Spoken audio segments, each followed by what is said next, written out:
The Knights Templar, cloaked in the mists of history, have fascinated scholars, conspiracy theorists, and storytellers for centuries. Their image is one of devotion and secrecy, of armored knights guarding sacred treasures and esoteric knowledge. But behind the legend lies a more complex story. The Templars were a powerful, highly organized order, combining military prowess, financial acumen, and spiritual devotion. They were entrusted with protecting pilgrims, managing immense wealth, and safeguarding secrets that could challenge the understanding of medieval Europe. While their public image was martial, the Templars' influence extended far beyond the battlefield. They controlled a network of commanderies across Europe and the Holy Land, operated an early form of banking, and gained access to documents, relics, and architectural knowledge that few could comprehend. Their power was visible, but it was their hidden activities, subterranean chambers beneath churches, secret rituals, and encoded manuscripts, that fuel the enduring fascination. These underground spaces were more than storage. They were intentional constructions designed to protect relics, manuscripts, and treasures. They were laboratories of secrecy where geometry, orientation, and symbolism converged. Each chamber carried a purpose, whether safeguarding sacred relics, facilitating esoteric rituals, or encoding knowledge through architecture itself. To understand the Templars, one must not only study their battles and public deeds, but also descend, imaginatively and literally, into the hidden depths where the line between devotion, secrecy, and strategy blurred. Here lies the Templars' most enduring legacy, a hidden network of knowledge, protected with extraordinary care, designed to endure centuries of upheaval and remain a mystery to all but the initiated. The Templars' underground chambers are scattered across Europe, often hidden beneath churches, monasteries, and castles, deliberately obscured from view. These spaces were not mere basements. They were carefully designed, functional, and symbolic. Access was restricted, entrances concealed, and passageways intentionally confusing. Only those trained in the Order's secret knowledge could navigate them safely, ensuring that what lay within remained protected. Architectural precision is evident in every detail. Walls, arches, and staircases were built with mathematical exactness, often aligned with cardinal points or celestial events. Some chambers mirrored features found in the Temple Mount in Jerusalem, hinting at knowledge transferred from the Holy Land. Sacred geometry, proportions, and orientation created spaces that were not only structurally sound, but also imbued with spiritual significance. Light, shadow, and sound were orchestrated to enhance experience. Torches illuminated key symbols at precise angles, and vaulted ceilings amplified chants or absorbed sound, creating an almost ritualized atmosphere. Within these hidden spaces, relics, manuscripts, and treasures were stored with extreme care. Niches were carved for specific objects, floors were patterned with symbolic geometry, and access was often intentionally difficult. The chambers functioned as sanctuaries, classrooms, and repositories simultaneously.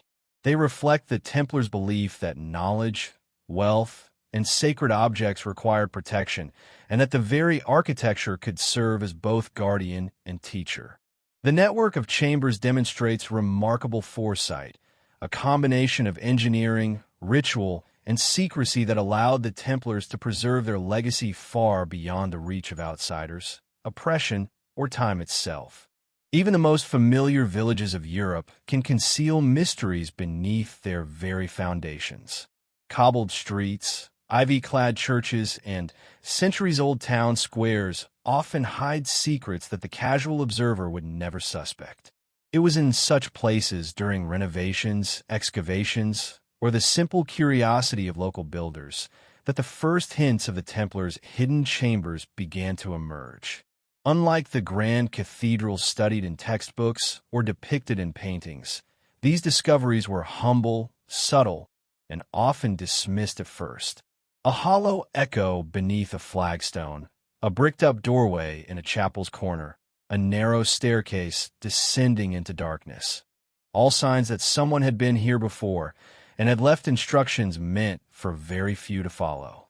The initial reports, scattered and fragmentary, came mostly from rural France, southern Spain, and parts of Portugal. Villagers, while clearing debris or repairing flooring, would stumble upon recesses and alcoves that had been carefully concealed. Some chambers were only a few feet deep, mere nooks large enough to hide a small chest or manuscript. Others extended further, twisting into long corridors that seemed to vanish into the earth. The craftsmanship was undeniable. Stones were fitted with precision, arches were calculated for stability, and ventilation shafts appeared where necessary, even though no architectural manual of the time recommended such care for hidden chambers. Whoever built these rooms understood engineering, architecture, and above all, discretion. One of the recurring patterns fascinated early historians and archaeologists alike. These chambers were rarely documented in official records. Church construction accounts, parish logs, and even Templar property inventories made no mention of bricked-up rooms or underground corridors. It was as if the builders deliberately erased all trace of their existence from the written world.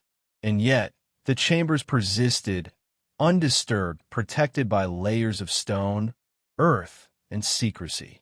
In a society obsessed with record-keeping, tithes, donations, inventories, the absence of documentation itself becomes a signal.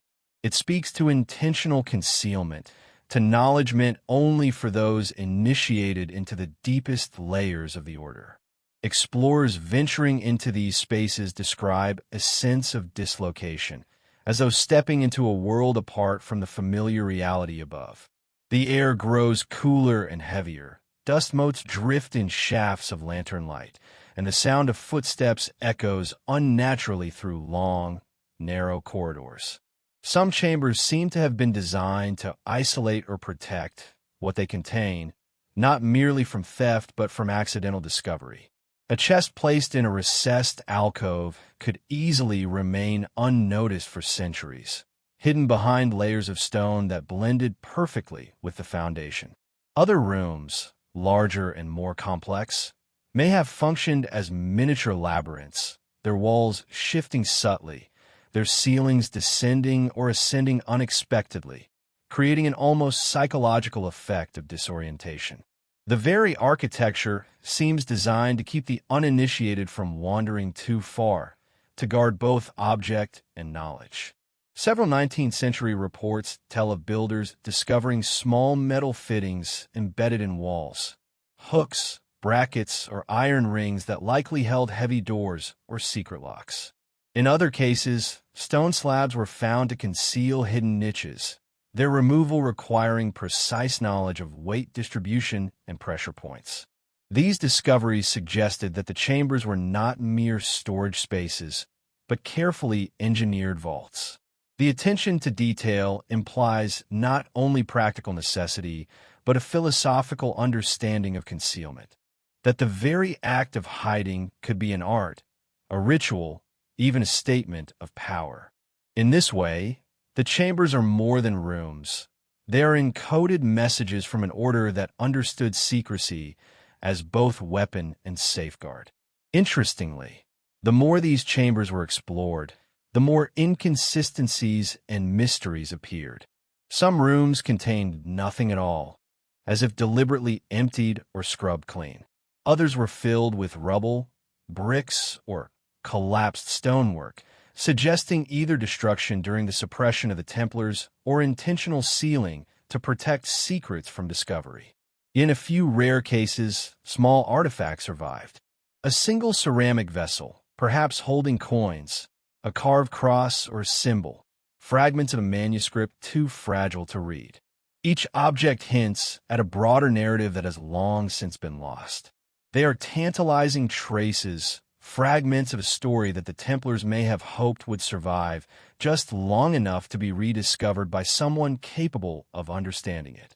The geographical distribution of these discoveries is striking.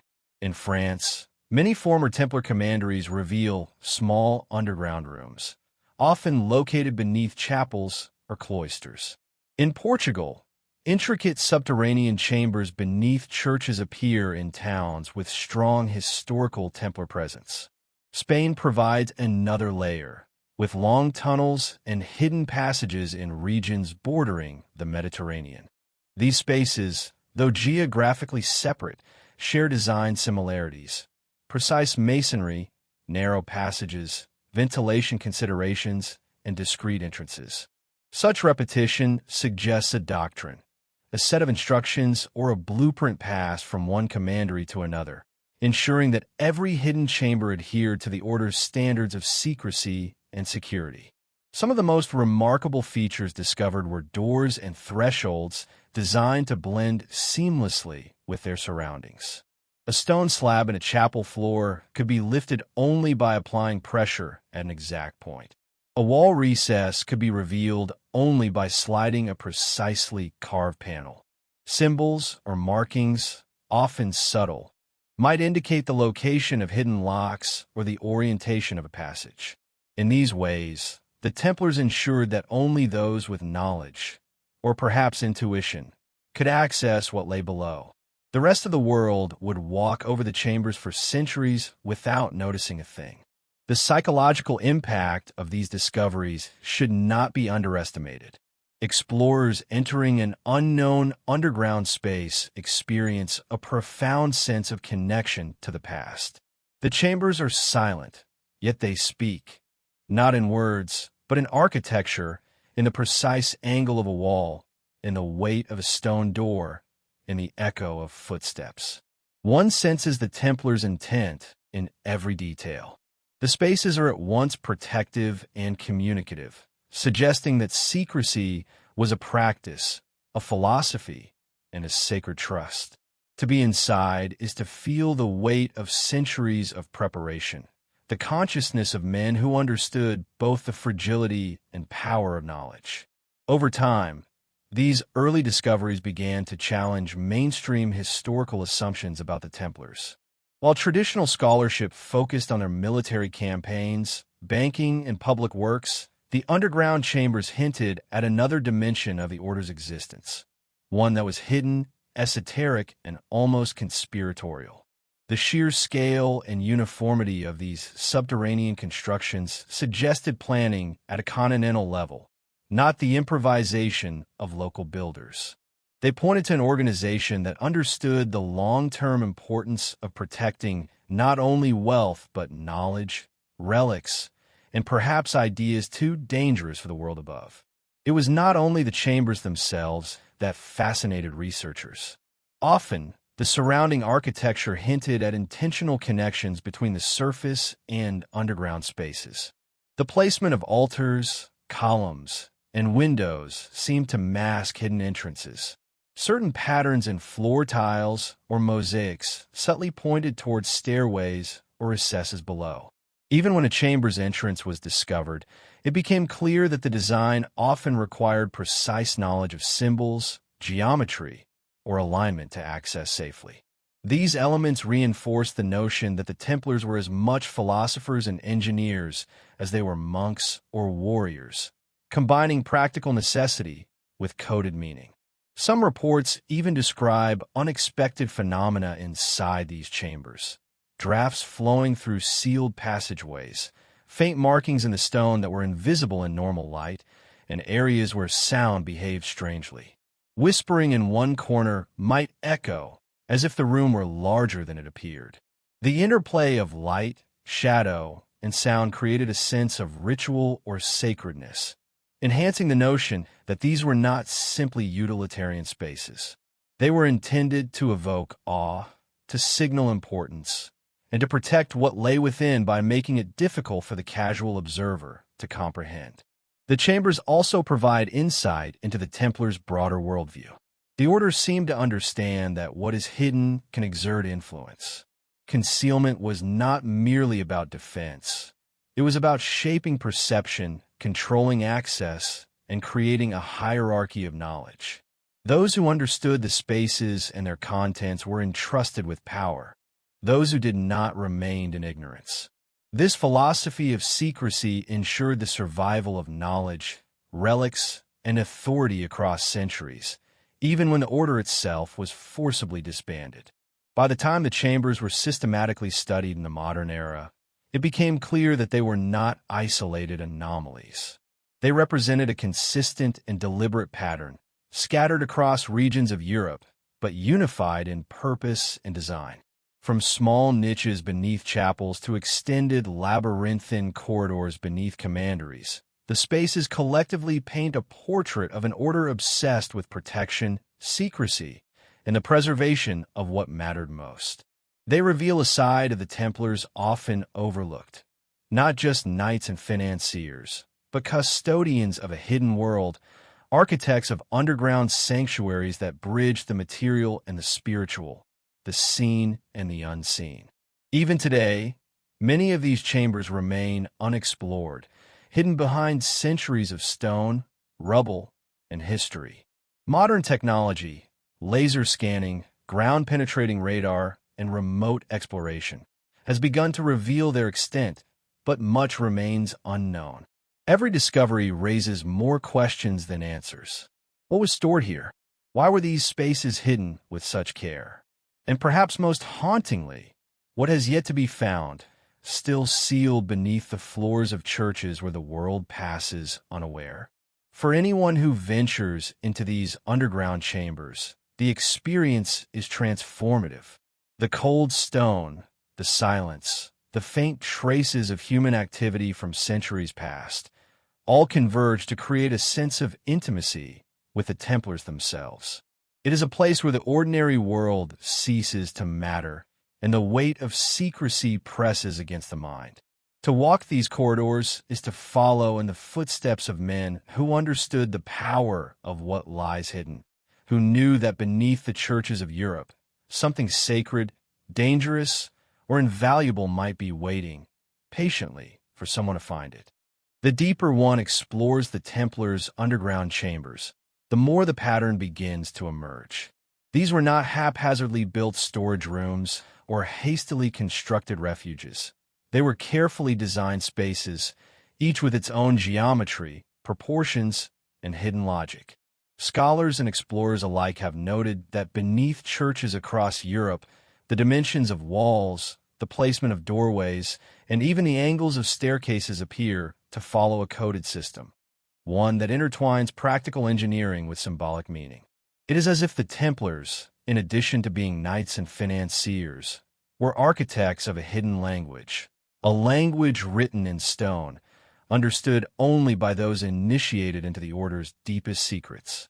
The use of sacred geometry is evident in many of these subterranean spaces. Circles, squares, and triangles appear repeatedly, carved into floors, etched into walls, or suggested by the proportions of rooms themselves. Some chambers are perfectly square, others octagonal, yet all are imbued with a sense of deliberate proportion. The angles often align with points of light from narrow windows or concealed openings, creating a play of illumination that marks solstices, equinoxes, or other celestial events. These were not merely decorative choices. Geometry, to the Templars, was a bridge between the earthly and the divine. It encoded order, hierarchy, and the sacred rhythm of the universe itself. Beyond geometry, there is evidence of compass-based orientation. Many chambers are aligned with cardinal directions, while others correspond to the position of the sun at specific times of the year. Certain long corridors point east toward the rising sun, suggesting that movement through the chamber itself could have been part of a ritual journey, a symbolic passage from darkness to light. Some researchers have even speculated that the Templars were applying principles they had learned in Jerusalem, where the Temple Mount had long been regarded as the center of spiritual and cosmic order. By replicating these alignments beneath European churches, they were creating a network of spaces that mirrored a sacred geography, a hidden map linking the spiritual center of the world to their new sanctuaries in the West. The mathematical precision of these chambers is equally remarkable. Walls were constructed with exact measurements, arches calculated for stability, and stone blocks placed to fit with near-perfect accuracy. Some chambers are small, almost intimate, while others expand into grand halls, yet the same attention to proportion and symmetry governs all. In a few locations, measurements appear to correspond to units used in Jerusalem, suggesting a continuity of knowledge and technique. The Templars were not simply builders. They were master craftsmen applying knowledge that combined mathematics, engineering, and symbolism to create spaces that would endure for centuries. Symbols and markings within these chambers add yet another layer of complexity. Carvings of crosses, stars, and other motifs appear repeatedly, sometimes in plain view, sometimes subtly hidden within architectural details. Some symbols are repeated across different countries, hinting at a shared language of secrecy and purpose. Certain markings seem to indicate structural features, while others may have served as guides to hidden doors or vaults. The combination of geometric design, orientation, and symbolism creates an intricate code, one that allowed only those initiated into the Templars' inner knowledge to navigate and fully comprehend the underground spaces. Acoustics also play a critical role in the design. Some chambers are built with domed ceilings or slanted walls, creating reverberations that amplify whispers or chants. Other rooms are constructed to absorb sound, creating pockets of near silence. This manipulation of sound suggests that the chambers were not solely for storage or concealment. They were also spaces for ritual, meditation, or instruction. The very act of entering and moving through these spaces could have been a structured experience designed to heighten awareness, induce reflection, or reinforce the sacred nature of what was hidden within. The repeating patterns across various Templar sites suggest a deliberate network of knowledge, as if the chambers themselves were part of a broader system. Certain features, arches, staircases, hidden niches, appear in multiple countries, from France to Portugal to Spain, all adhering to the same underlying principles. This consistency implies the existence of architectural manuals or oral instruction passed among Templar masters, ensuring that every hidden chamber, regardless of location, conformed to the order's codes of geometry, orientation, and secrecy. It is a level of sophistication far beyond what most contemporaneous builders achieved, revealing a disciplined, methodical approach to subterranean construction. Some historians have posited that these designs reflect more than practical or spiritual considerations. They may encode esoteric knowledge. The Templars had access to traditions dating back to the earliest Christian sects, as well as influences from Jewish, Islamic, and even pre-Christian mysticism. By embedding these principles into the very walls of their chambers, they were preserving a body of knowledge that could survive the loss of manuscripts or oral teachings. The chambers themselves became living texts, their proportions, angles, and hidden features conveying lessons that could be read only by those trained to interpret them.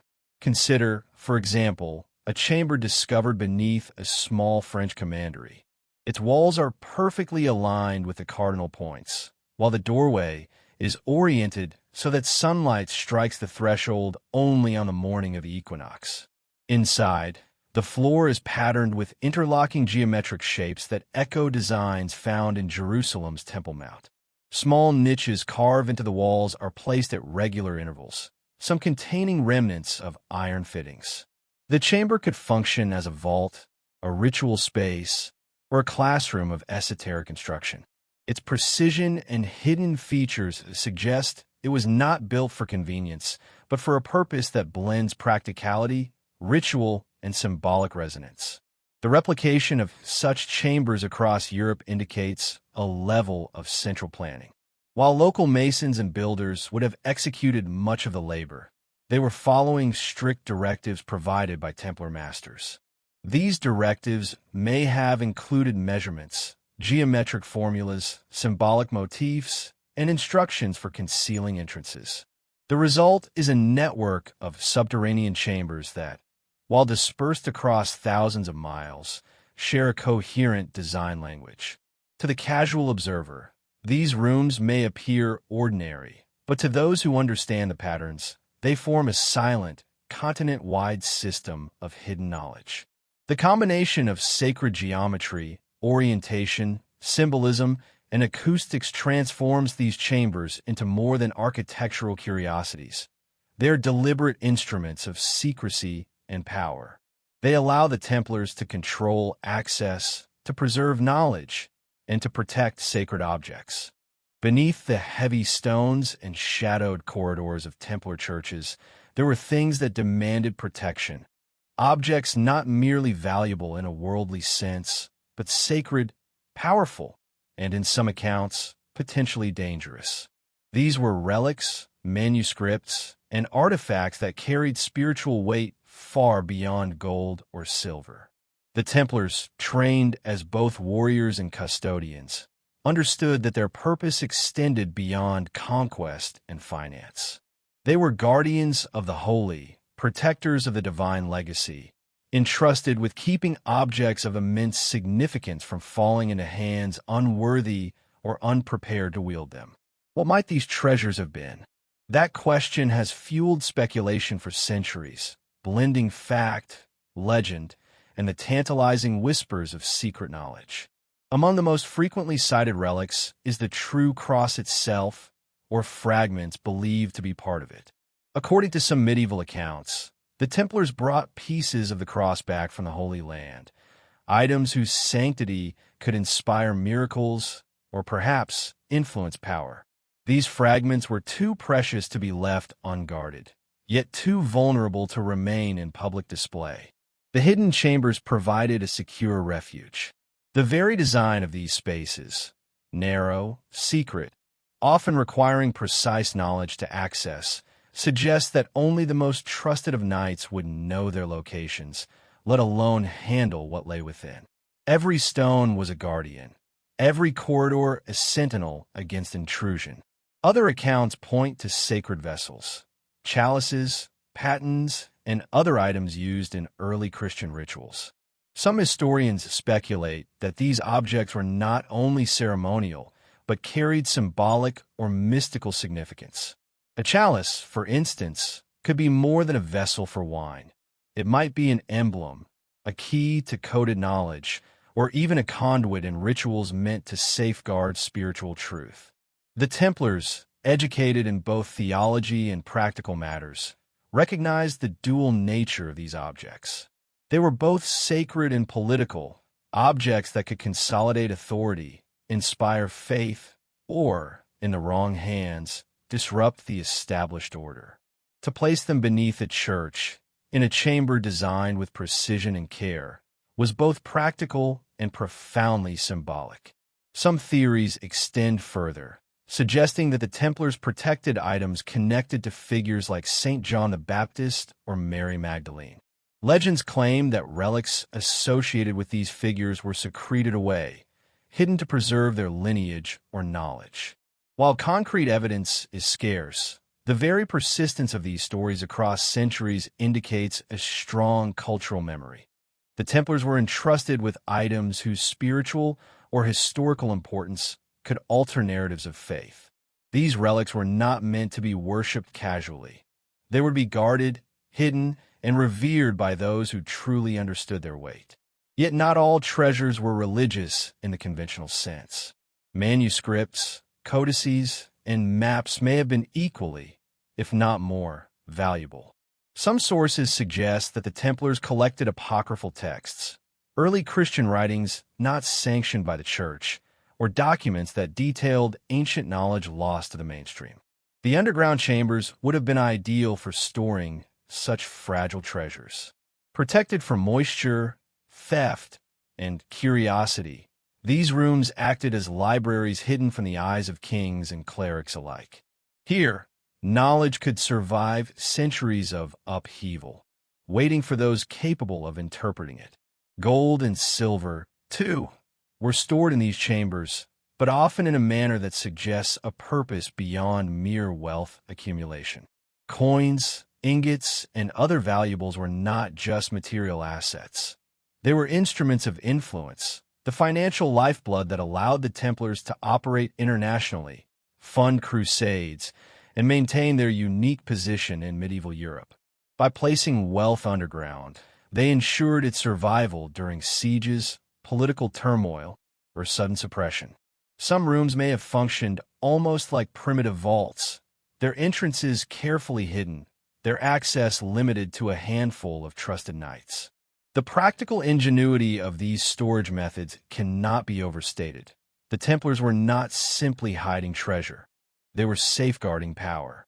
The psychological dimension of these hidden chambers adds yet another layer.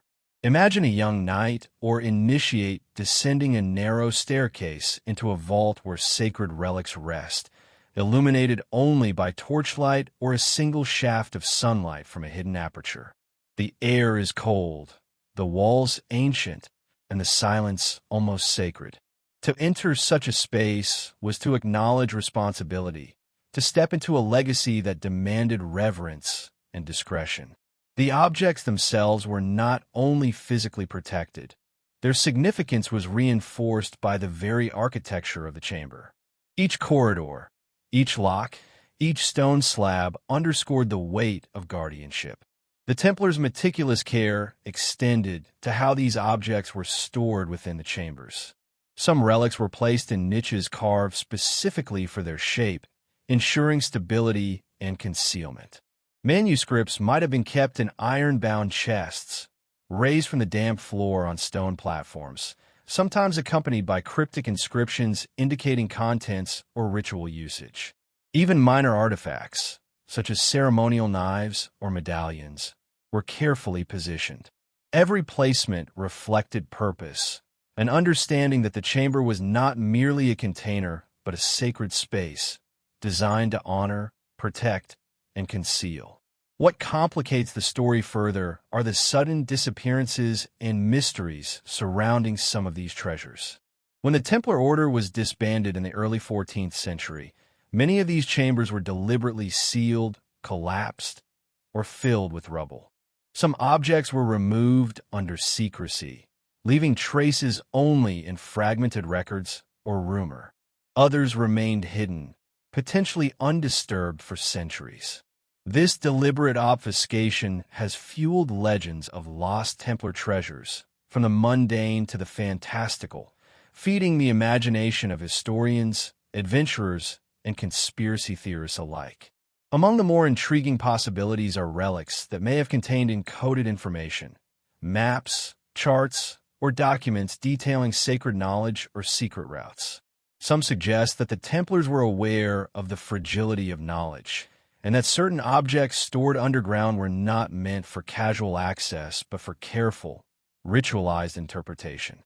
In this sense, the chambers functioned as both vault and classroom, a place where the material and spiritual intersected. Gold could be wealth, relics could be devotion, and manuscripts could be knowledge, yet all were intertwined in an intricate system of preservation and secrecy. The geographic distribution of these hidden treasures mirrors that of the chambers themselves.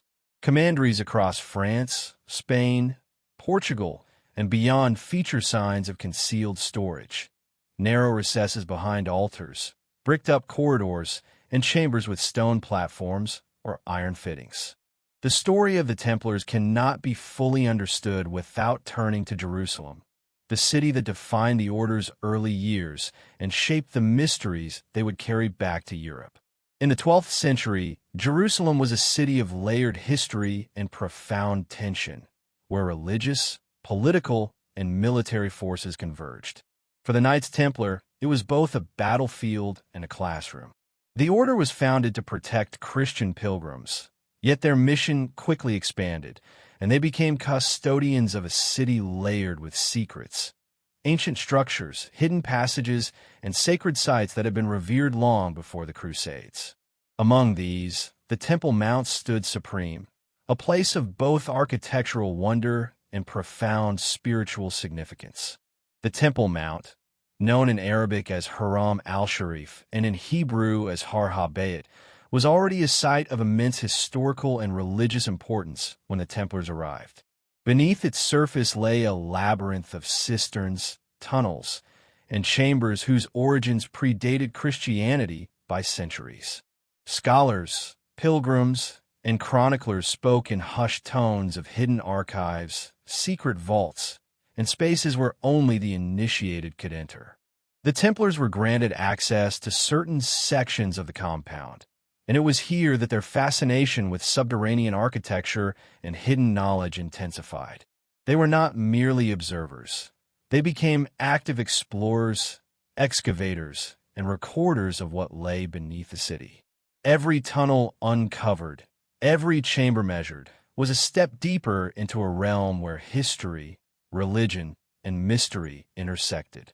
Accounts of their work are fragmentary, often cryptic, and occasionally veiled in allegory.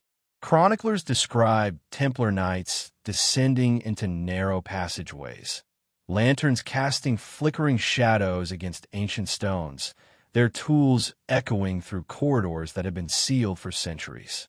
Some corridors were purely functional, conduits for water or storage, but others suggested more deliberate design. Chambers aligned with celestial markers, niches carved to precise dimensions, and inscriptions that remain indecipherable even today hint at knowledge that was both technical and esoteric. The Templars were learning, perhaps even unearthing, secrets that medieval Europe had long forgotten or never understood. One of the most compelling theories suggests that the Templars discovered artifacts or documents beneath the Temple Mount that revealed the hidden history of the Jewish temple and the religious practices associated with it.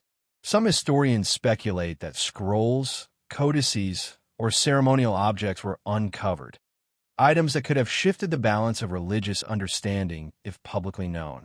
While no definitive evidence survives, the meticulous care with which the Templars later constructed subterranean chambers in Europe suggests that they were determined to preserve what they had learned.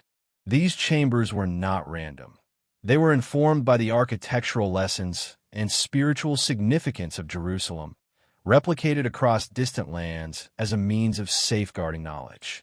It is in this context that the Templars' European chambers gain new significance. The design elements found beneath churches in France, Spain, and Portugal often echo features seen in the subterranean architecture of Jerusalem.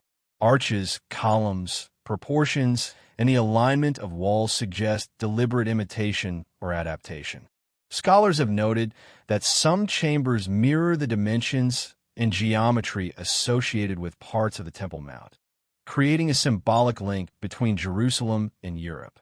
This replication may have served multiple purposes, preserving architectural knowledge, honoring sacred spaces, and encoding a message only interpretable by those trained in the order's principles. The symbolic resonance of these chambers goes beyond mere replication. The Templars believed in the power of sacred space, the idea that the arrangement of stones and the orientation of rooms could influence spiritual experience. Descending into a hidden chamber beneath a church, following the precise angles, proportions, and alignments dictated by what they had observed in Jerusalem, would have been an act of ritual, a form of devotion, and a confirmation of authority. In these moments, the order was both student and master, absorbing lessons from the Holy City while establishing the foundations of a hidden European network that carried Jerusalem's mysteries far beyond the Levant. Accounts suggest that some of the chambers built in Jerusalem were not merely functional but ceremonial. Narrow stairways leading to low, vaulted rooms may have been used for initiation, meditation, or secret rites. Niches, alcoves, and platforms were carved with exacting precision, often accompanied by symbols that seem intentionally coded. Even the smallest architectural details, curvature of arches, thickness of walls, placement of ventilation shafts, may have been imbued with symbolic meaning. When the Templars returned to Europe, they replicated these principles, adapting them to local materials and topography, but preserving the essence, that sacred knowledge and powerful relics required not only protection, but intentional, meaningful concealment. One of the most enduring mysteries of the Temple Mount excavations is the nature of what the Templars found. Chronicles hint at discovery, yet they remain frustratingly vague. Some speculate that fragments of the Ark of the Covenant, hidden scrolls, or ceremonial artifacts were recovered. Others suggest that the Order's engineers discovered advanced architectural or engineering techniques unknown to Europe at the time. Whether fact, legend, or a mixture of both, the impact is clear. The Templars emerged from Jerusalem not merely as warriors, but as custodians of a hidden wisdom, a knowledge that they carried back to the European continent, encoded in stone, geometry, and subterranean design. The influence of these discoveries is most evident when comparing the European chambers to what is known about Jerusalem's underground structures. Water channels, drainage systems, ventilation shafts, and vaulted corridors recur across multiple sites. The careful proportions, use of light and shadow, and strategic placement of entrances suggest that the Templars were applying the same principles they had learned in the Holy Land. This continuity implies a highly organized transfer of knowledge, likely overseen by the Order's inner circle. Builders, architects, and commanders collaborated to ensure that the hidden chambers adhered to the same sacred standards, whether in Acre, Paris, or Lisbon. Even after the suppression of the Templar Order, the shadow of their work in Jerusalem lingered in Europe. Chambers continued to exist, sealed and secreted beneath churches, monasteries, and castles. Some relics and manuscripts may have survived within these subterranean spaces, hidden from inquisitors and royal authorities. The architecture itself, stone, mortar, and geometry, preserved the essence of what the Templars had discovered. In this way, the hidden chambers of Europe became a living testament to the Order's Jerusalem experience, a physical manifestation of knowledge too sensitive or dangerous to be left exposed to the world. Modern exploration of Templar sites often evokes a sense of awe and disorientation, echoing what the Knights themselves might have felt in Jerusalem. Narrow corridors, unexpected recesses, vaulted ceilings, and precise alignments create an atmosphere of mystery and significance. Explorers report the same chilling sense of history pressing down from the walls, a reminder that these spaces were designed for more than concealment. They were carefully orchestrated experiences intended to preserve, protect, and perhaps even teach. To walk through one of these European chambers is to trace the footsteps of knights who once descended into Jerusalem's subterranean world, carrying knowledge that would remain hidden for centuries. The importance of Jerusalem also extends to the spiritual and symbolic dimensions of the chambers. The Templars' connection to the city was not solely historical, it was metaphysical. The Temple Mount had long been regarded as a nexus of divine presence, a place where heaven and earth intersected. By replicating architectural principles from this sacred ground beneath European churches, the Templars were creating sanctified spaces that extended Jerusalem's influence across the continent.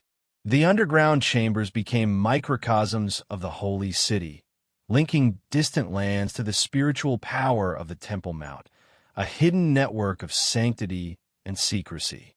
Even today, the echoes of the Templars' Jerusalem experience resonate through their European chambers. Modern technology, ground-penetrating radar, laser scanning, and 3D mapping reveals patterns that suggest intentional alignment, replication of proportions, and deliberate concealment. Yet much remains unknown. Every discovery raises new questions. What exactly did the Templars recover in Jerusalem?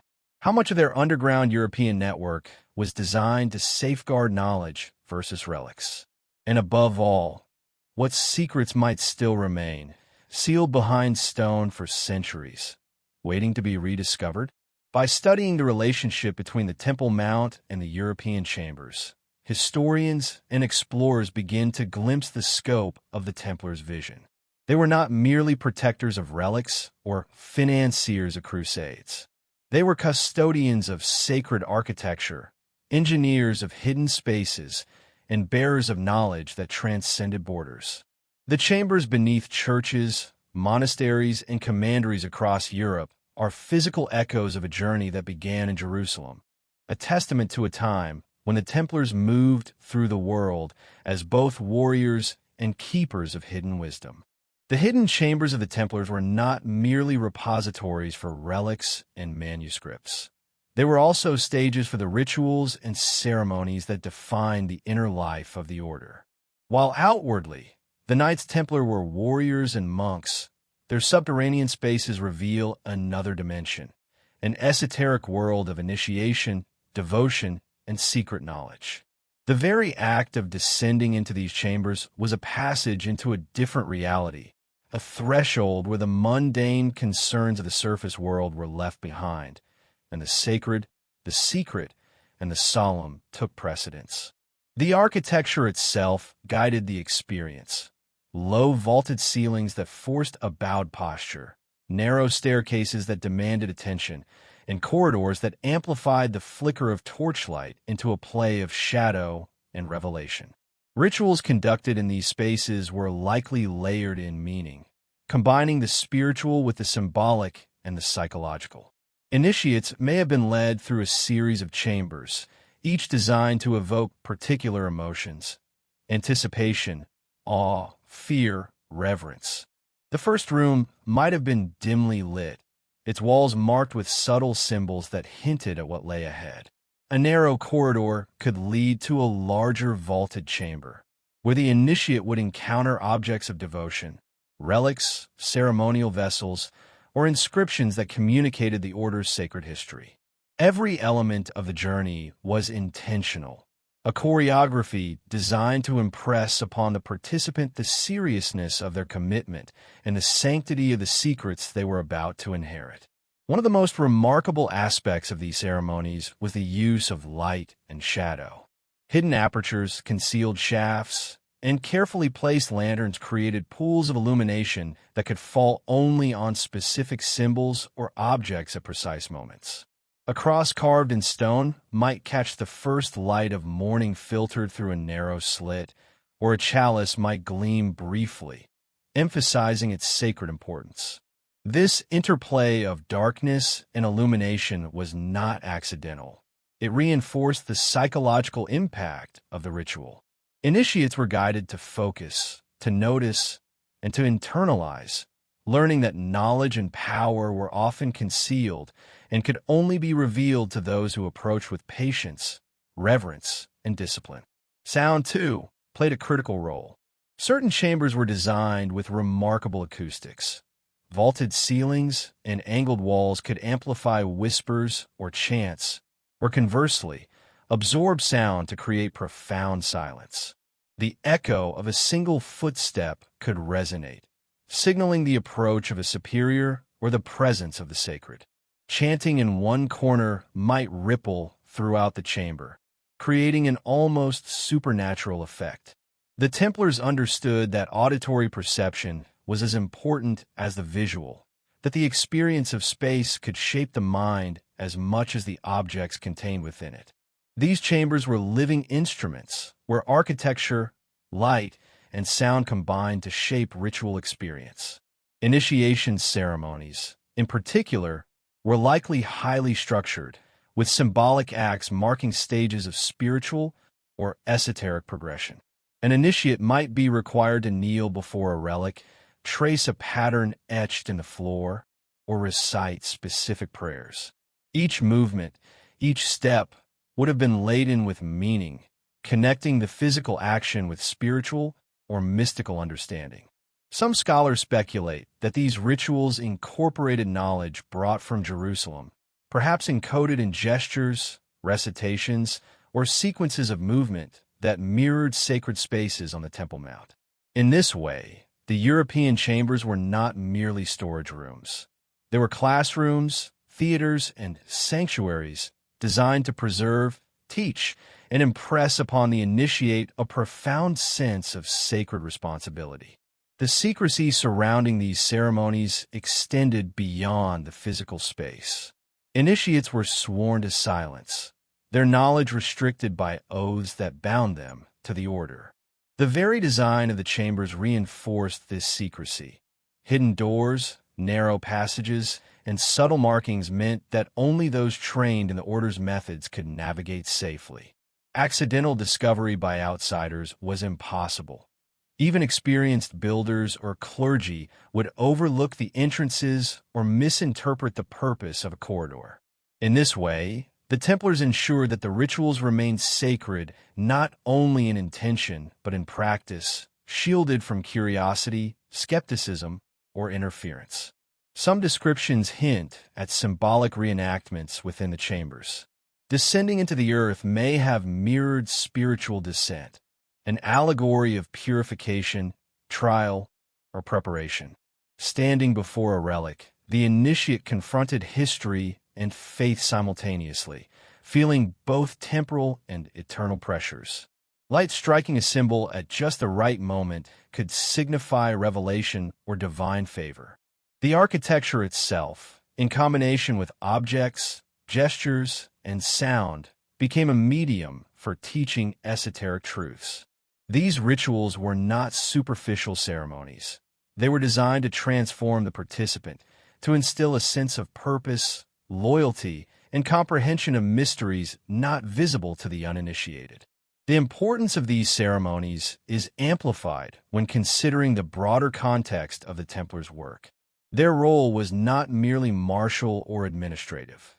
They were custodians of knowledge, guardians of sacred artifacts, and practitioners of a tradition that intertwined faith, architecture, and secrecy. By embedding ritual practice into their hidden chambers, the Templars ensured that the transmission of knowledge and sacred duty was controlled, intentional, and reinforced by environment and experience. A chamber was thus simultaneously a vault, a classroom, and a temple, bridging material and spiritual realms. Artifacts within the chambers likely played active roles in ritual. Chalices, crosses, censers, and manuscripts were not passive decorations. They were instruments of ceremony, objects that focused attention and conveyed meaning. The placement of a relic in a niche might correspond to an aspect of initiation, a stage of enlightenment, or a test of perception. The geometry of the room, aligned with celestial markers or cardinal points, could indicate the timing of certain rites or the progression of instruction. In this manner, every element of the chamber, stone, light, object, sound, was part of a coherent system designed to facilitate ritual, secrecy, and comprehension. Some traditions even hint at the use of coded gestures or symbolic actions. An initiate might be required to move in a specific pattern, touch a hidden symbol, or recite a phrase at a precise moment. Failure to observe these subtleties could result in exclusion or loss of status. These practices were part of a broader system that linked architecture, ritual, and hierarchy, reinforcing the order's strict control over who accessed knowledge and relics. The chambers were both literal and figurative gateways, demanding discipline, respect, and understanding before full comprehension or possession could be attained. Beyond individual initiation, some chambers may have been used for collective rituals, gatherings, or councils. The acoustics and geometry of larger subterranean halls suggest that multiple participants could be present, yet the space was arranged to maintain order, secrecy, and focus. In these gatherings, knowledge might be shared, decisions made, or ceremonies conducted with precision and solemnity. The physical environment reinforced hierarchy and reverence, reminding all present that the sacred and secret were intertwined, and that the chamber itself was a participant in the ritual. Even today, descending into these chambers evokes echoes of the Templars' ceremonial use. Modern explorers describe the sensation of stepping into a space that demands attention, respect, and awareness. The walls, floors, and ceilings convey purpose. The shadows suggest narrative. The faint traces of past activity hint at rites long concluded. While the original participants and precise rituals are lost to history, the chambers themselves preserve the memory of these ceremonies, encoded in stone, proportion, and hidden architecture. The effect is powerful. One senses the deliberate intention behind every corridor, every niche, every vaulted ceiling. Ultimately, the Templars' underground chambers were more than storage or hiding places. They were carefully constructed environments designed to guide perception, shape behavior, and transmit knowledge. The rituals performed within them were inseparable from the architecture. The sacred objects, light, and sound were integral to the experience. To enter a Templar chamber was to engage in a journey through both space and meaning, a passage into a world where secrecy, devotion, and instruction converged. The chambers were instruments of transformation, teaching that the guardianship of knowledge, relics, and sacred purpose required discipline, awareness, and reverence for the unseen. The legacy of these ceremonial chambers endures.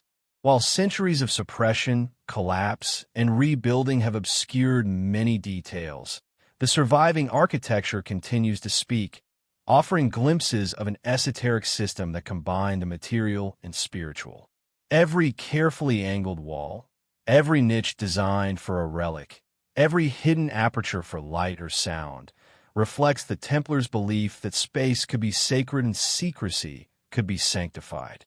In this way, the chambers are not simply historical artifacts.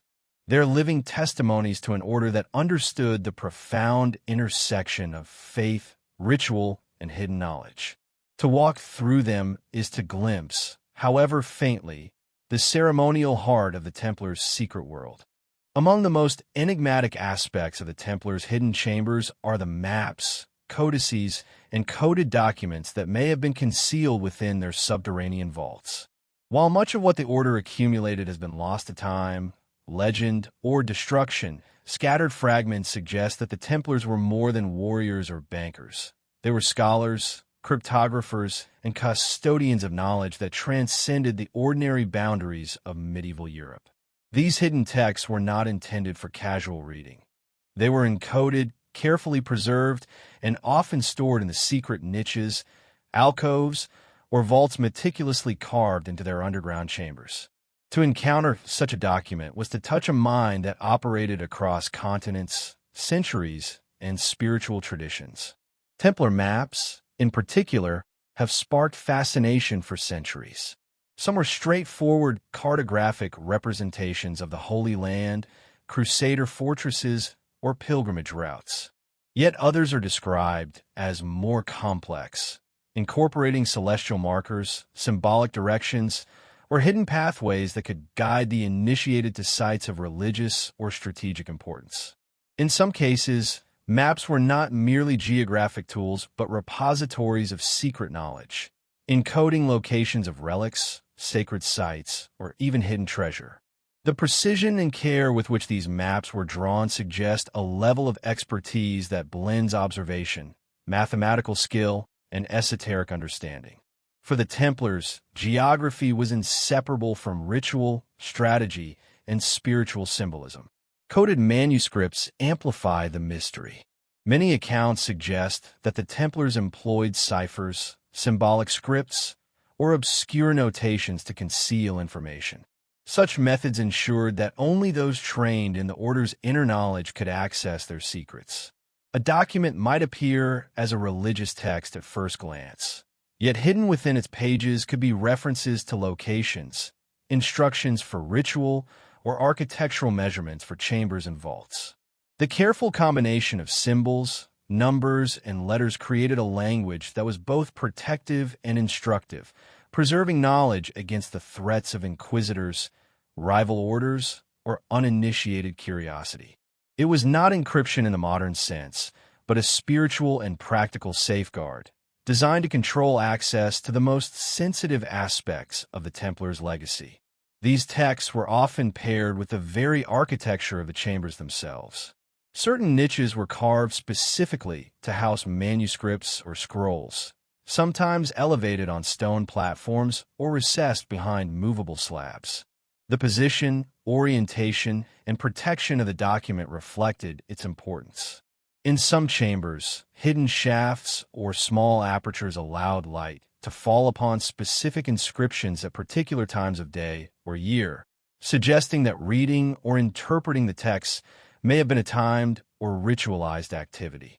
This integration of document and environment reflects the Templars' understanding that knowledge is not merely informational but experiential. It interacts with the body, the mind, and the sacred space surrounding it. Symbols, both on documents and within chambers, deepen the mystery. Repeated motifs, crosses, stars, circles, and geometric patterns appear across Templar sites, creating a coded language that may have been universal within the order. A symbol carved into a wall might correspond to a location on a map, a step in a ritual, or an instruction for safe access to a hidden chamber. These symbols were not decorative. They were functional, guiding, and protective. They ensured continuity of knowledge across generations and geographies, allowing the Templars to maintain secrecy while standardizing the methods by which their treasures and sacred objects were safeguarded. Some theories suggest that the Templars' codices and maps may have contained even broader, more radical knowledge. There are claims, though difficult to verify, that these documents referenced ancient civilizations, pre-Christian traditions, or esoteric understandings of the cosmos. Certain symbols hint at astronomical observations, alignments with solstices and equinoxes, and celestial calculations that could inform ritual, navigation, or sacred architecture. The chambers themselves, aligned with cardinal points and incorporating precise geometric ratios, may have been designed to complement the information in these texts, creating a coherent system where document, object, and space worked in harmony. The result was a multidimensional knowledge network, bridging written record, physical space, and spiritual practice. Coded documents also reflect the Templars' understanding of audience. They were designed to be intelligible only to those initiated into the order, those who have been trained to recognize the symbols, decode the ciphers, and navigate the chambers. To an outsider, a manuscript might appear indecipherable or mundane, while to the trained eye, it revealed layers of meaning, instruction, and guidance. This exclusivity reinforced hierarchy and secrecy, ensuring that the most powerful knowledge remained concentrated among those sworn to protect it. The hidden chambers were thus libraries not only of information but of initiation, where the act of discovery itself was a form of education and allegiance.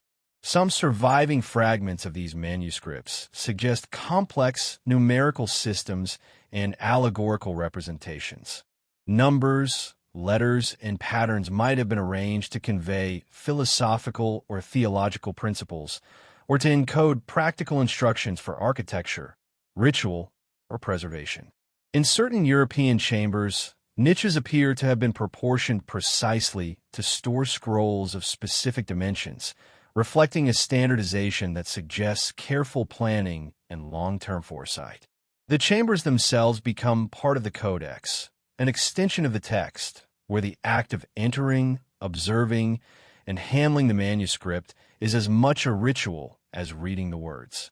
Modern scholars and explorers continue to puzzle over references to Templar texts. Descriptions from later centuries speak of scrolls that disappeared under mysterious circumstances, of codices whose whereabouts are unknown, and of maps that vanished with the suppression of the order. Even when physical evidence is absent, the repeated accounts hint at a persistent cultural memory. The Templars were not simply hiding wealth, but carefully preserving knowledge that could alter understanding of history, faith, or sacred practice. The encoded documents may have represented a bridge between the visible world of knights and castles and a hidden world of spiritual, mathematical, and architectural mastery. The placement of maps and manuscripts within the chambers was deliberate. Some were kept in rooms aligned with celestial events, where sunlight illuminated the text only at specific times of the year. Others were hidden behind false walls or in niches accessible only by a precise sequence of movements. This careful orchestration ensured that documents were protected not only physically but ritually. Their discovery was an event, a journey requiring intention, discipline, and awareness. The hidden nature of these texts underscores a fundamental Templar principle. Knowledge, like power, must be guarded, and revelation must be earned. Even today, the possibility of discovering these maps or codices in unexplored chambers captivates historians, archaeologists, and treasure hunters alike. The integration of symbol, chamber, and document hints at an intelligence both practical and mystical, a network of knowledge preserved across centuries, continents, and generations. While many of these materials may be lost forever, the surviving architecture, anecdotal accounts, and fragmented texts offer tantalizing glimpses into the Templars' sophisticated understanding of secrecy, instruction, and sacred geometry. Every hidden chamber, every carved niche, every trace of manuscript is a reminder that the Templars' genius extended far beyond the battlefield. They were custodians of knowledge, architects of secrecy, and keepers of mysteries that continue to challenge comprehension today.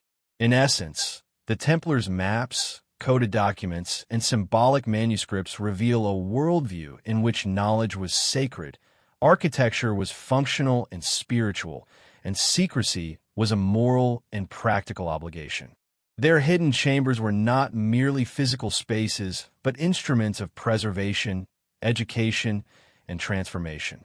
To discover one of these documents within its original setting would be to step into a mind centuries old, one that understood that knowledge, like light, could be directed, concealed, and revealed only to those ready to receive it.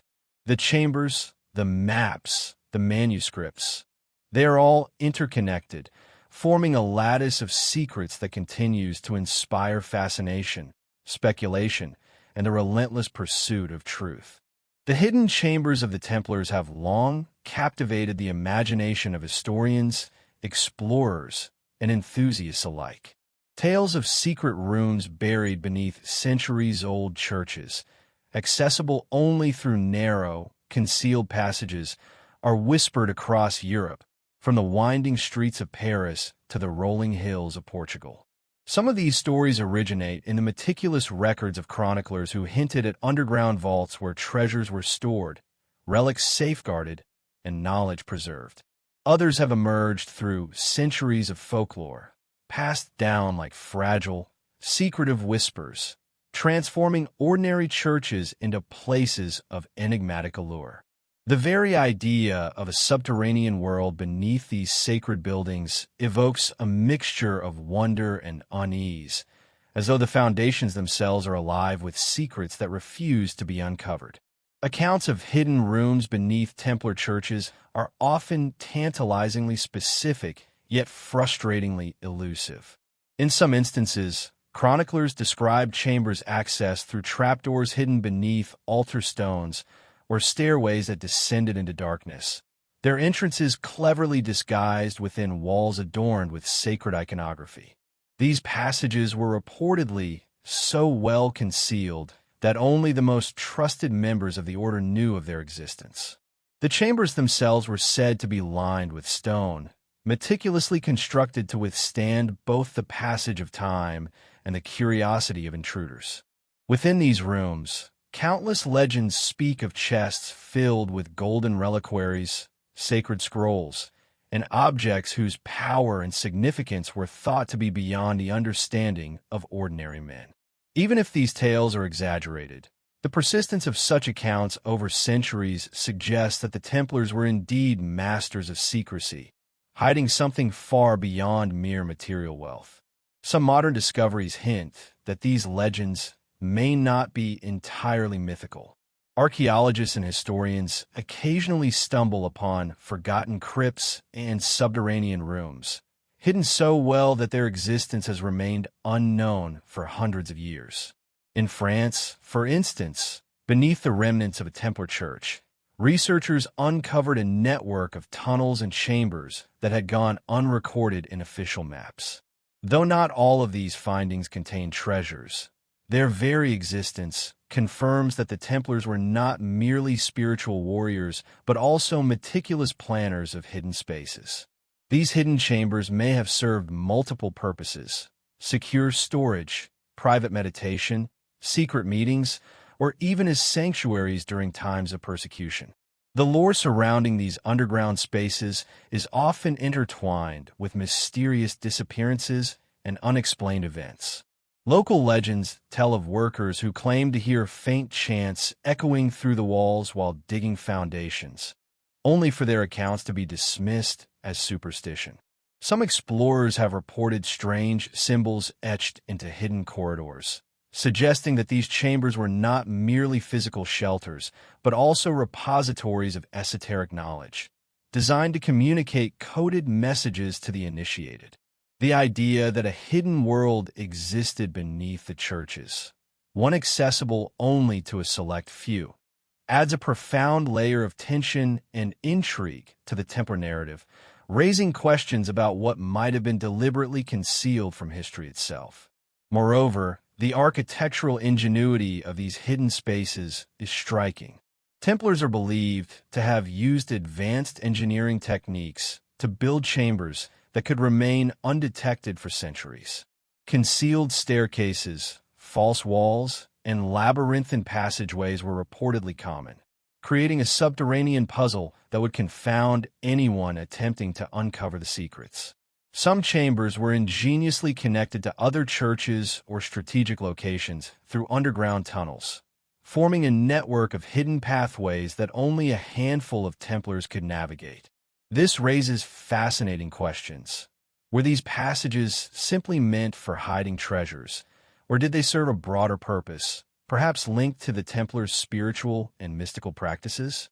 Across Europe, from the quiet countrysides of England to the fortified castles of Portugal, reports of underground Templar chambers appear with remarkable consistency.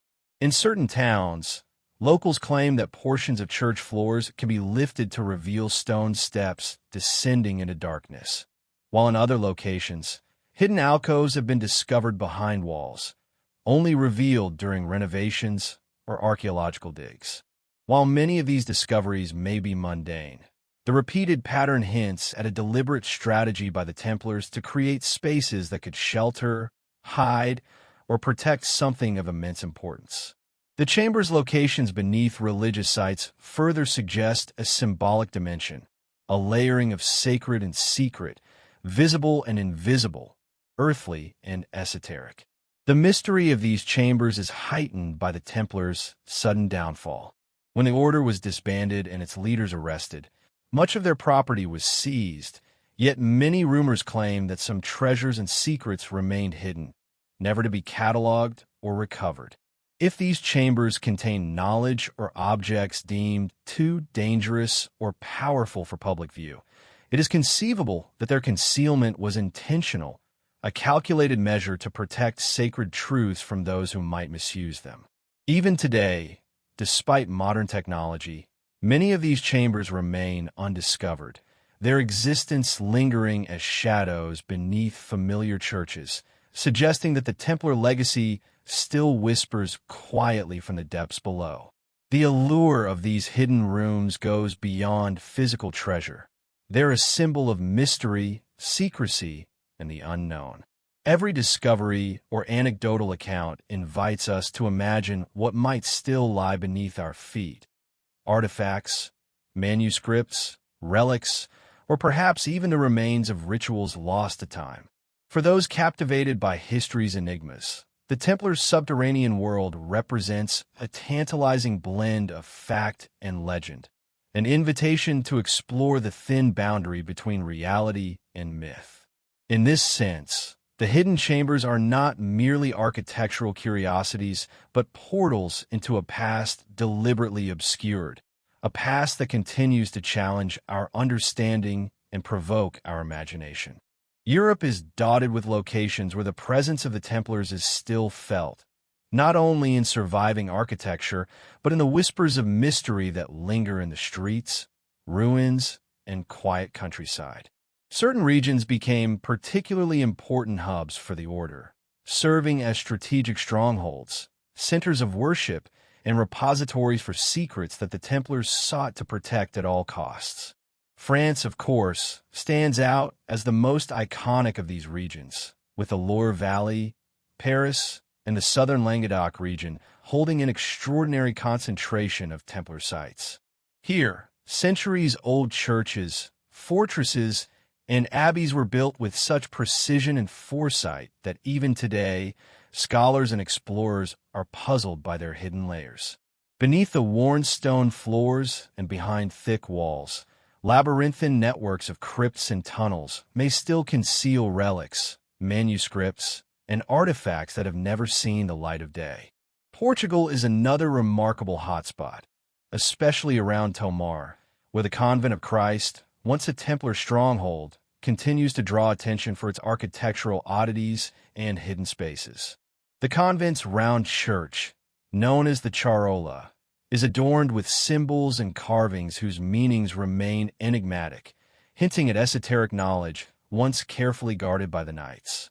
Legends suggest that beneath this striking building, secret vaults may contain relics and treasures collected during the Templars' campaigns in the Holy Land.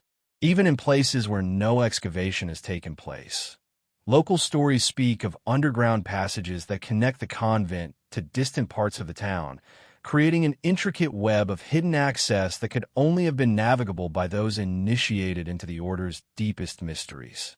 England, too, holds a number of locations shrouded in Templar lore. Lincoln, London, and Templecombe in Somerset feature sites where Templar churches and preceptories once stood.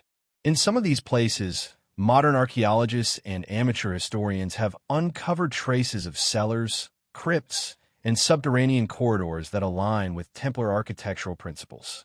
In London, the Temple Church, built by the Templars as a hub for their English operations, is renowned for its circular nave and the mysterious symbolism carved into its stonework.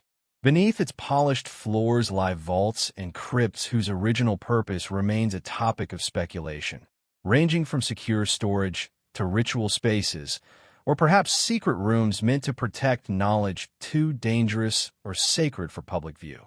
The Holy Land itself, of course, represents the original crucible of Templar activity.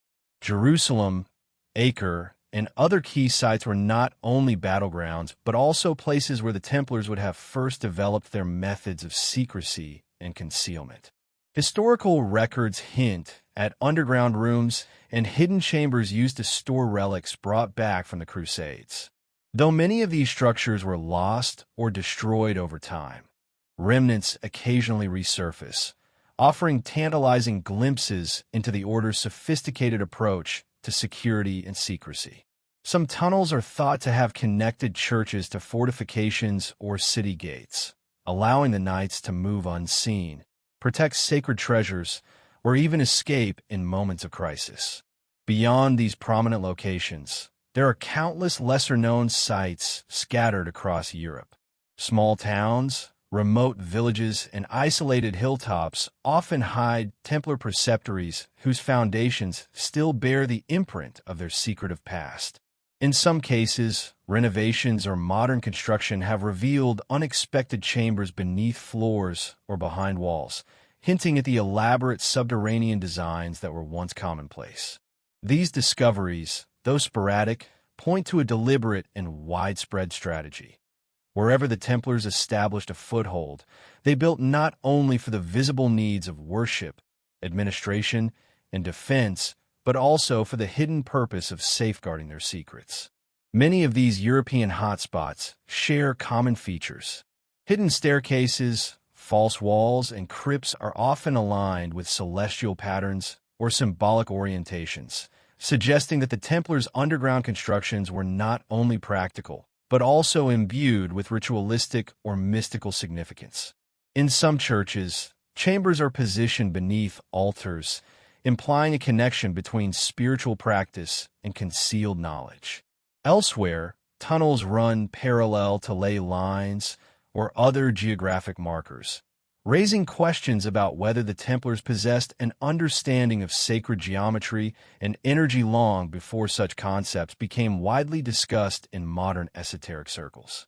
The challenge, of course, is that many of these sites are inaccessible to the public or protected by modern institutions wary of disturbing centuries-old structures. Even when access is possible, the hidden spaces are often claustrophobic, dark, and labyrinthine, demanding skill and courage to navigate. Despite this, stories persist of explorers and historians who have ventured into these tunnels, reporting faint echoes, shifting shadows, and an uncanny sense of connection to the past.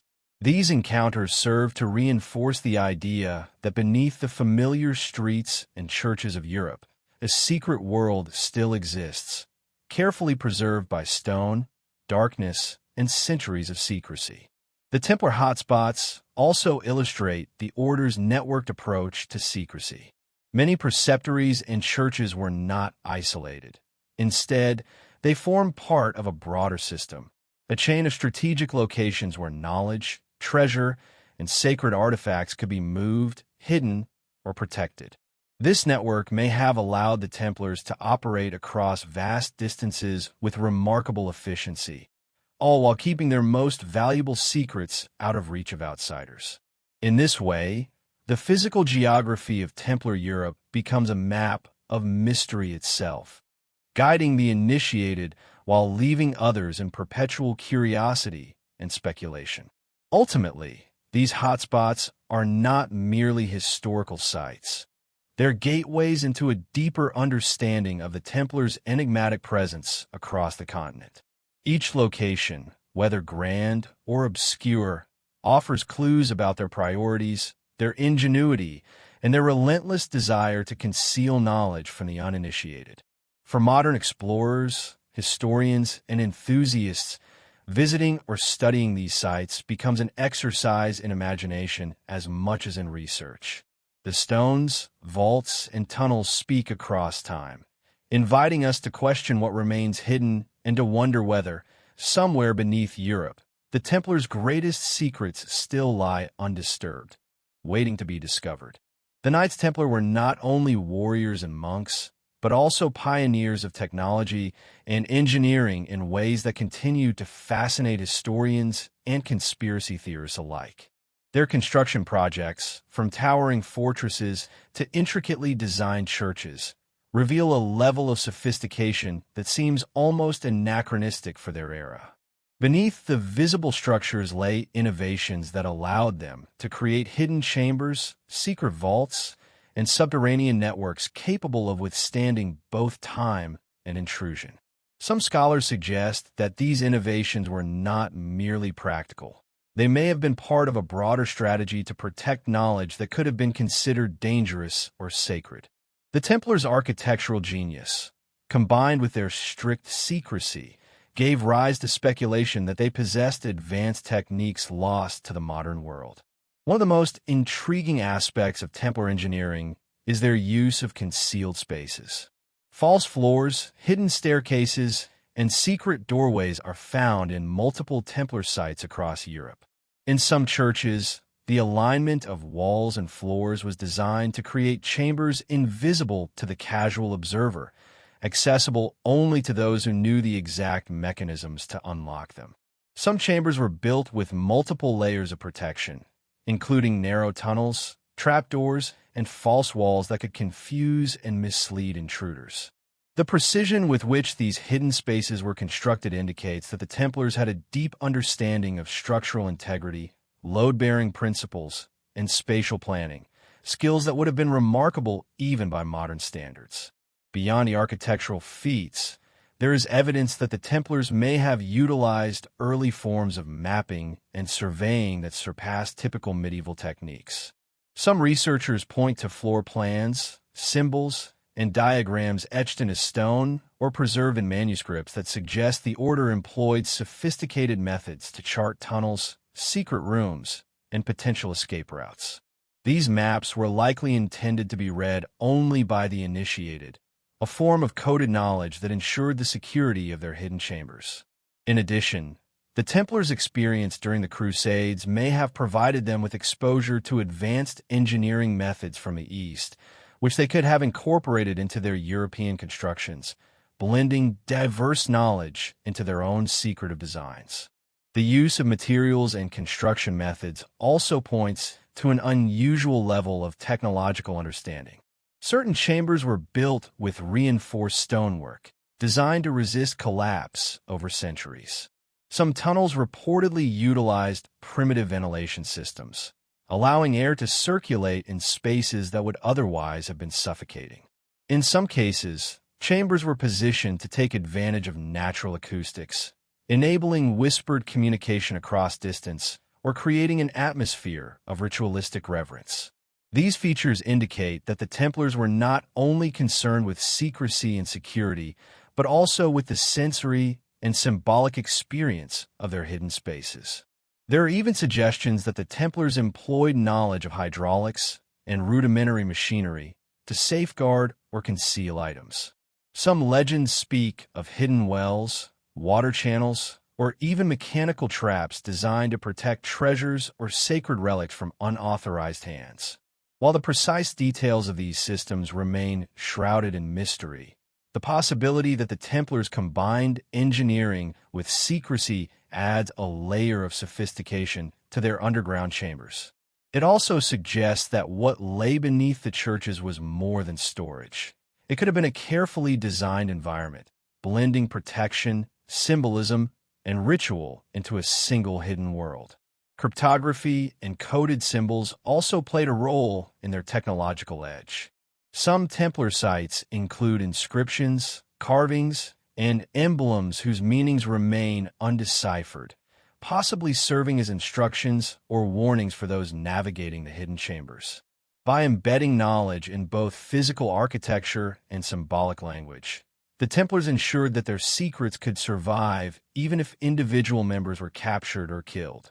This dual-layered approach, combining tangible engineering with intangible codes, illustrates an almost pre-modern form of cybersecurity, a method of safeguarding information long before the concept of intellectual property or classified knowledge existed. The Templars' technological innovations were not limited to their buildings.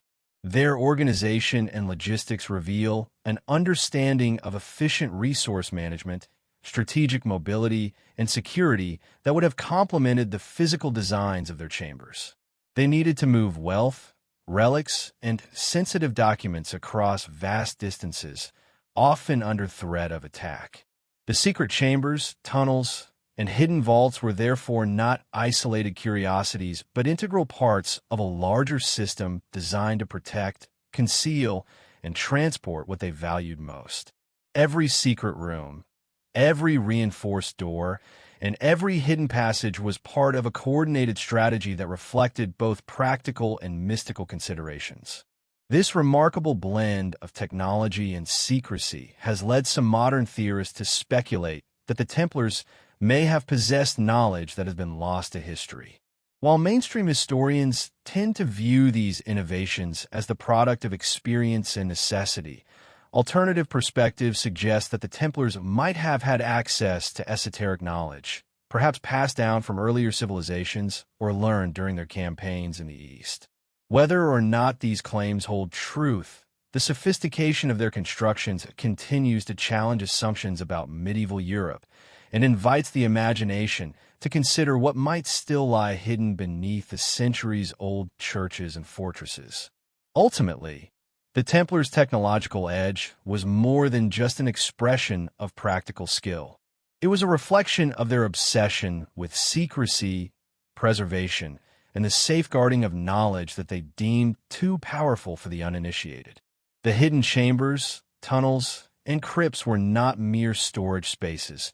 They were carefully engineered sanctuaries, combining advanced architecture, coded symbols, and protective ingenuity. As modern explorers and historians continue to uncover fragments of these constructions, the mystery deepens, suggesting that the Templars' true mastery may have extended far beyond what is visible on the surface. Beneath the stones and arches, a hidden world remains, waiting to reveal the technological brilliance and secretive genius of an order whose legacy continues to inspire wonder, speculation, and relentless curiosity.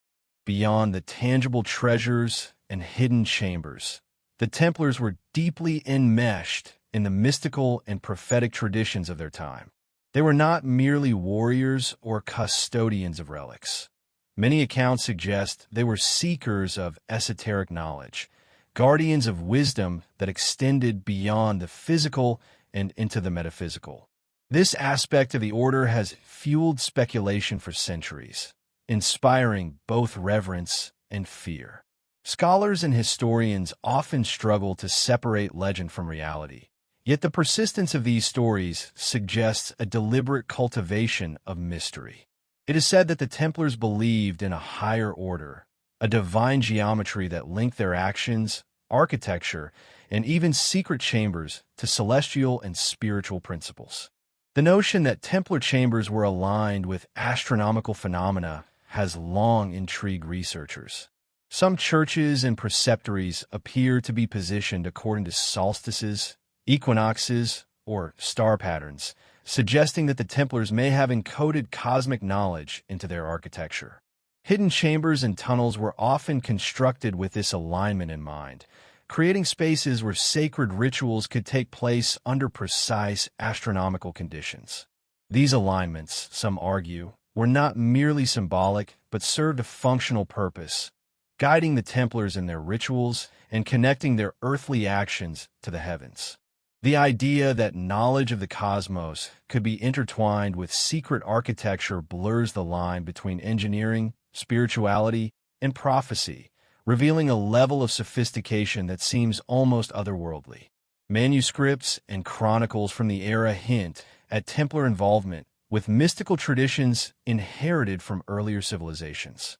Some records suggest that the order studied sacred texts, astrological charts, and numerology, seeking patterns and messages that might reveal hidden truths about the universe. While much of this knowledge was deliberately concealed from outsiders, it is believed that it influenced the construction of their chambers, the positioning of relics, and even the selection of sites for their churches. The Templars' interest in hidden knowledge extended beyond mere curiosity. It was considered a sacred duty, a responsibility to protect wisdom that could alter the course of human understanding if misused. Some of the most compelling stories involve chambers that were not only physically hidden but also spiritually charged. Legends speak of underground sanctuaries where the Templars performed rituals meant to connect with higher forces, invoking divine protection over their treasures and secrets. These rituals were often conducted in complete secrecy, with only the highest-ranking members allowed to participate. The rooms themselves were said to be designed to amplify acoustics or light, creating a space that was as much about sensory experience and spiritual resonance as it was about concealment. Such descriptions suggest that the Templars' chambers were carefully crafted to serve dual purposes, safeguarding physical objects while also preserving sacred, intangible knowledge. The prophetic aspect of the Templars' hidden knowledge is another area that fascinates modern researchers. Some esoteric theories suggest that the order left behind coded messages predicting future events, encoded in their manuscripts, architecture, and even the design of underground chambers. Whether these were actual prophecies or symbolic teachings designed to be understood only by the initiated, they underscore the Templars' awareness of the power of hidden knowledge. The chambers themselves may have functioned as repositories for these messages, with physical and symbolic layers intertwined, making it possible to safeguard wisdom for generations yet to come. Across Europe, stories abound of Templar crypts and tunnels containing strange symbols, geometric designs, and inscriptions whose meanings remain undeciphered. Some scholars argue that these markings were not purely decorative but served as keys, guiding initiates through secret chambers or revealing hidden principles of sacred geometry. The combination of mysticism, astronomy, and secret architecture suggest that the Templars viewed their underground spaces as both protective and instructive, embedding lessons and warnings into stone and shadow. In this sense, the chambers were living texts, accessible only to those trained in the order's esoteric knowledge. It is also worth considering the role of secrecy in amplifying the aura of prophecy. By restricting access to their chambers and knowledge, the Templars ensured that only those deemed worthy could engage with the deeper truths they safeguarded. This secrecy created a feedback loop. The more hidden the knowledge, the more powerful and enigmatic it became. Even today, this secrecy fuels speculation, inviting researchers, treasure hunters, and conspiracy theorists to wonder what messages, predictions, or spiritual practices remain concealed beneath the centuries-old stones. Some modern explorers claim to have felt an unusual energy or presence when entering certain Templar chambers, describing sensations that defy conventional explanation. While these accounts are anecdotal, they reinforce the notion that the Templars' underground constructions were designed to interact with both the material and immaterial realms. The idea that a hidden space could be both physically protective and spiritually potent is central to understanding the Templars' enduring mystique. These chambers were not merely vaults or storage rooms. They were carefully crafted intersections of secrecy, faith, and foresight, intended to preserve knowledge across time and circumstance. Ultimately, the Templars' prophetic and mystical dimension transforms our understanding of their secret chambers. They were not merely repositories of wealth or relics. They were living embodiments of a worldview in which hidden knowledge, cosmic alignment, and spiritual practice were inseparable. Every tunnel, crypt, and concealed room may have served a purpose beyond the physical, acting as a vessel for wisdom intended to survive centuries of persecution, suppression, and historical obscurity. The Templars' commitment to safeguarding these mysteries ensures that, even today, the chambers beneath Europe continue to whisper of truths that challenge, inspire, and provoke the imagination, leaving a sense of wonder that is impossible to fully unravel. In the modern era, the allure of Templar secret chambers has not faded. If anything, it has intensified. Advances in archaeology, ground-penetrating radar, and 3D scanning have allowed explorers and researchers to investigate sites that were previously inaccessible, revealing tantalizing clues about the hidden worlds beneath Templar churches. Yet, with each discovery comes controversy, skepticism, and debate over the interpretation of evidence. Some modern investigations have confirmed the existence of previously unknown crypts, tunnels, and vaults, while others have resulted in dead ends, reinforcing the tension between the known and the hidden, between mainstream history and whispered conjecture. These modern explorations add another layer to the Templar story, suggesting that their legacy is far from dormant and that the mysteries they left behind are waiting for those bold enough to seek them. One of the most striking aspects of contemporary exploration is the mixture of scientific rigor and speculation. Archaeologists often approach sites with the tools of modern science, surveying instruments, digital mapping, and meticulous excavation techniques. Yet they are frequently confronted by enigmas that defy conventional explanation. For instance, tunnels discovered beneath centuries-old churches may align perfectly with symbolic markers or display craftsmanship that seems remarkably advanced for the era.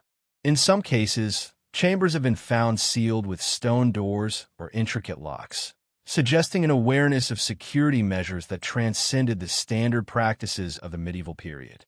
These findings fuel both fascination and debate, prompting questions about the Templars' access to knowledge or methods that remain largely lost to contemporary understanding.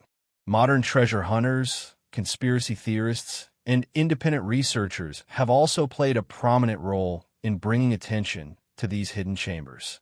While mainstream scholars often regard some of their claims with skepticism, The persistence of these investigators has occasionally led to genuine discoveries.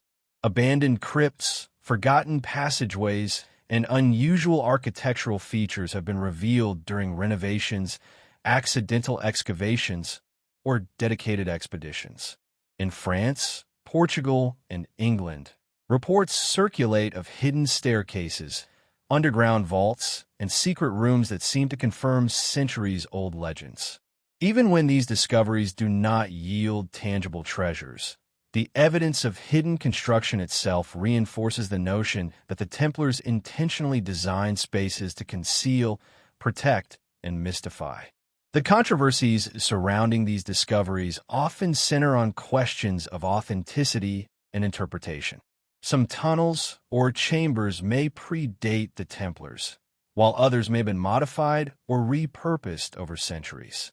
Determining whether a hidden space was originally built by the Order and for what purpose can be an intricate and sometimes inconclusive endeavor. Despite this uncertainty, the fact that such structures exist and in such large numbers across multiple regions suggests deliberate intent. The Templars' meticulous approach to secrecy is evident not only in historical accounts, but also in the material evidence that continues to surface today. One fascinating dimension of modern exploration involves the integration of technology with intuition. Researchers often combine historical records, architectural analysis, and local folklore with state-of-the-art scanning equipment to locate hidden chambers. Ground-penetrating radar has revealed voids beneath church floors, and LiDAR scanning has uncovered the faint outlines of tunnels buried beneath centuries of earth. In some cases, even the smallest architectural irregularities, a slight bulge in a wall, a misplaced stone, or an unusual alignment of pillars, can signal the presence of a hidden space. This blend of old and new approaches reflects the ongoing tension between visible history and concealed reality, demonstrating that the Templars' secrets are as much about perception and understanding as they are about physical space. Beyond physical discovery, modern explorations have sparked renewed interest in the symbolic and esoteric dimensions of the Templars' hidden chambers. Researchers study inscriptions, floor patterns, and architectural motifs, seeking to decode messages left for the initiated. Some symbols are remarkably consistent across distant sites, suggesting a shared language of secrecy that transcended geography.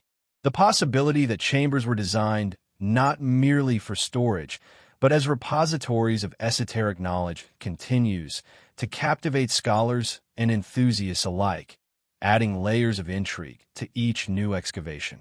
Controversy is further fueled by claims that certain discoveries are deliberately suppressed or overlooked. Stories circulate of chambers explored privately by historians, archaeologists, or wealthy collectors whose findings are not shared publicly. Whether true or exaggerated, these accounts reinforce the enduring allure of the Templars as a secretive order whose knowledge was never meant to be fully exposed. This perception, whether grounded in fact or folklore, keeps the audience in suspense and ensures that every exploration carries a sense of high stakes, as if uncovering a chamber might reveal truths too powerful for ordinary understanding. In some regions, local communities have embraced the mystique of these hidden chambers, preserving oral histories and legends that guide modern explorers. Villagers recount tales of priests who knew the secrets of underground passageways, of ancient doors appearing only at specific times, or of artifacts glimpsed briefly before being hidden once more. These stories, blending memory, imagination, and historical fragment, create a bridge between the present and the distant past, allowing modern researchers to engage with the same enigmatic energy that once inspired the Templars themselves. Ultimately, modern explorations highlight both the limitations and the possibilities inherent in the search for Templar secrets. While technology and scholarship can illuminate previously inaccessible spaces, they cannot fully capture the sense of wonder, danger, and spiritual significance that the Templars may have intended. Each discovery, whether it reveals an empty vault or a crypt lined with inscriptions, adds a new layer to the tapestry of mystery, reminding us that the Order's legacy is not confined to history books, but continues to live beneath the streets, churches, and hills of Europe. The hidden chambers are not relics frozen in time. They are active enigmas, challenging perception, inspiring curiosity, and perpetuating the sense of awe and suspense that surrounds the Knights Templar to this very day. The time has come to confront the question that has haunted historians, explorers, and enthusiasts for centuries. What truly lies beneath the churches built by the Knights Templar? This is the climax of our journey, where evidence, legend, and speculation converge into a moment of tantalizing possibility. Across Europe, hidden chambers, crypts, and tunnels suggest that the Templars' secrecy was not mere myth. Every architectural anomaly, every underground passage, and every whispered tale points to a reality that was deliberately concealed from the world above. The Templars were masters of disguise and strategy, constructing spaces designed to endure centuries of neglect, persecution, and historical suppression. To understand what lies beneath, we must piece together the fragments of history, legend, and modern discovery, forming a mosaic that hints at truths that may forever remain partially hidden. Some of the most compelling evidence comes from direct archaeological investigations.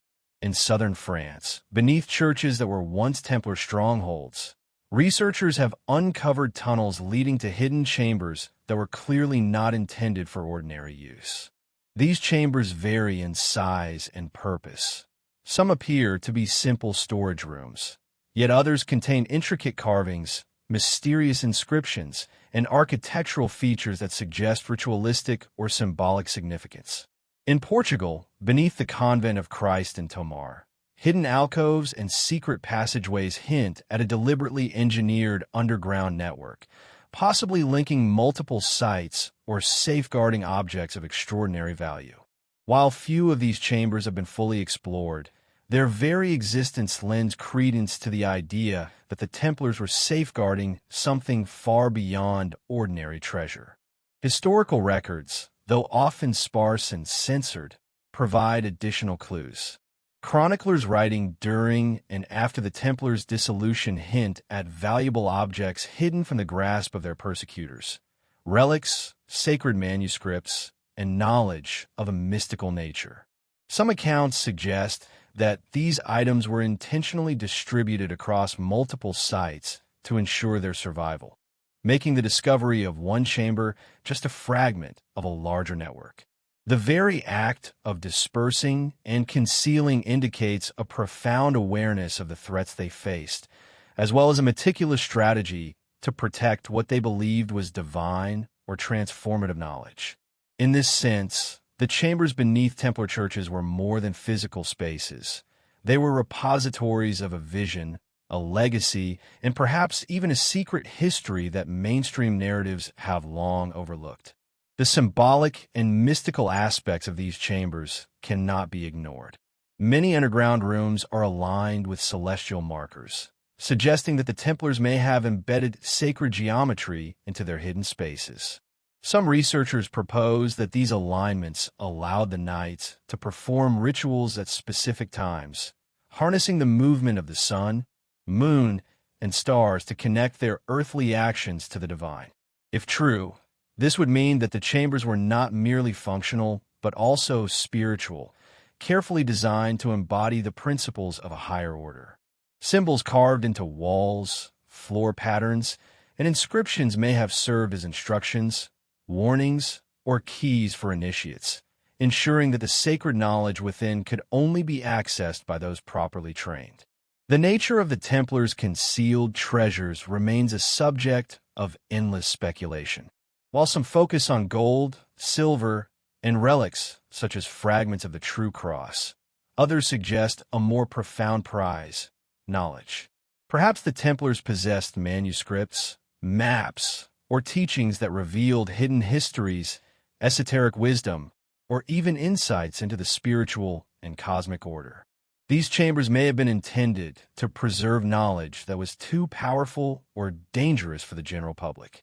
In this sense, the treasure of the Templars may not have been measured in material wealth, but in information, secrets, and wisdom encoded in architecture, symbols, and subterranean spaces. Modern discoveries continue to fuel the imagination. In England, beneath the Temple Church in London, hidden vaults have been explored, revealing stonework that hints at previously unknown chambers. Some passages are blocked or collapsed, suggesting that access to these spaces was deliberately restricted, possibly to safeguard the secrets contained within. Similar discoveries in France and Portugal reinforce the idea of a deliberate, continent-wide strategy to conceal, protect, and preserve. Each discovery adds another layer to the puzzle, hinting at a network of hidden spaces that, if fully understood, might reveal a comprehensive picture of Templar ingenuity, faith, and secrecy. The Templars' downfall adds another dimension to the mystery. When King Philip IV of France orchestrated the arrest of Templar leaders, and Pope Clement V dissolved the order, much of the Templars' property was confiscated. Yet, rumors persist that some treasures, manuscripts, and sacred items were never recovered. If these accounts hold even a kernel of truth, it suggests that the hidden chambers were successful in their purpose, to keep the Templars' most valuable assets beyond the reach of even the most powerful adversaries. The chambers may have been designed not only as protection against thieves or invaders, but as a safeguard against history itself, ensuring that a portion of the Templars' legacy would survive beyond persecution. The geographical distribution of these chambers adds to their intrigue. From France to Portugal, England to the Holy Land, evidence of hidden spaces points to a network that was both practical and symbolic. Sites were carefully chosen, often atop older sacred grounds or in locations that offered both spiritual resonance and strategic advantage. Hidden passageways sometimes connected churches, fortresses, or distant points, forming subterranean highways that only the initiated could navigate. These networks suggest a level of planning, foresight, and organization that elevates the Templars beyond the stereotypical image of warrior monks. They were strategists, engineers, and guardians of secrets on an unprecedented scale. Yet, despite centuries of investigation, the full extent of what lies beneath remains unknown. Many chambers remain sealed or collapsed, and some may never be discovered. This uncertainty fuels the enduring allure of the Templars, allowing the imagination to wander through corridors of shadow, stone, and mystery. The possibility that somewhere beneath Europe, treasures, relics, or knowledge of immense significance remain hidden, untouched, and preserved keeps explorers, historians, and enthusiasts returning to these sites with a sense of awe and reverence. Ultimately, the hidden chambers of the Templars are a testament to human ingenuity, faith, and the drive to protect what is sacred. They embody a convergence of engineering, mysticism, and secrecy, suggesting that the Templars' greatest legacy may not be what is visible above ground, but what has been deliberately concealed below. These spaces challenge us to reconsider what history tells us, urging us to explore, question, and imagine. The secret chambers are not mere relics of the past. They are echoes of a vision, a mysterious whisper from the stones beneath our feet, inviting us to uncover, to ponder, and to wonder what truths have endured in silence for centuries. The mysteries of the Templars' hidden chambers do not end with the discovery of stone walls or concealed vaults. They extend into the profound implications such discoveries could have for our understanding of history, spirituality, and the very way we perceive human knowledge. If the Templars were indeed safeguarding objects, texts, or wisdom beyond conventional comprehension, then every chamber, tunnel, and crypt becomes more than a relic. It becomes a symbol of human curiosity, ingenuity, and the perennial desire to protect what is sacred. The Order's meticulous secrecy suggests an acute awareness of the fragility of knowledge, a recognition that wisdom can be lost, suppressed, or misused if placed in the wrong hands. In this way, the Templars' chambers serve as a reminder that history is not merely a record of events, but a narrative shaped by decisions about what is seen and what is deliberately hidden. Modern scholars and enthusiasts alike have begun to consider how the Templars' hidden chambers might challenge conventional historical narratives. If these spaces were designed not only to protect wealth, but to safeguard esoteric knowledge, then our understanding of medieval Europe, the Crusades, and the Church's influence may be incomplete. The Order's reach, sophistication, and network of secret spaces suggest a level of organizational skill and intellectual depth that often goes unrecognized. In particular, the alignment of chambers with celestial events, the integration of sacred geometry, and the use of coded inscriptions hint at a worldview that saw the material and spiritual realms as deeply interconnected. Such insights could reshape our perception of the Templars, not merely as warriors or monks, but as custodians of knowledge with a vision far larger than contemporary society has acknowledged. The spiritual and mystical dimensions of the Templars' hidden spaces are equally compelling. Many theorists argue that these chambers were designed to preserve not only physical objects, but also teachings, rituals, and sacred wisdom. They may have contained the accumulated understanding of ancient civilizations, insights gleaned from the East during the Crusades, or mystical practices meant to elevate the spirit and expand consciousness. Even if the precise nature of this knowledge remains a mystery, the possibility that it existed and was deliberately hidden invites reflection on how human civilizations have historically sought to protect and transmit wisdom. In this sense, the Templars' chambers are both a physical and symbolic testament to the enduring power of knowledge and the lengths to which humans will go to safeguard it. The influence of the Templars' hidden knowledge may extend far beyond their own era. Many modern esoteric traditions, secret societies, and mystical practices claim inspiration from Templar teachings, suggesting that some of their wisdom has subtly endured through the centuries. Even mainstream institutions may have absorbed fragments of this knowledge without acknowledgement, filtered through layers of history, reinterpretation, and adaptation. By considering the implications of what might still lie concealed beneath the Templars' churches, we are invited to ponder not only what they knew, but also how their approach to secrecy, preservation, and wisdom could inform contemporary understanding of history, spirituality, and the preservation of knowledge itself. The Templars' hidden chambers also challenge the relationship between power, secrecy, and survival. The Order's ability to protect its most valuable assets from kings, popes, and rival factions demonstrates a remarkable strategic foresight. These chambers were not passive spaces. They were active instruments of preservation, designed to outlast persecution, decay, and the passage of centuries. In this way, the Templars' subterranean world serves as a lesson in resilience, illustrating how human ingenuity, discipline, and devotion can safeguard not only material wealth, but intangible, transformative ideas.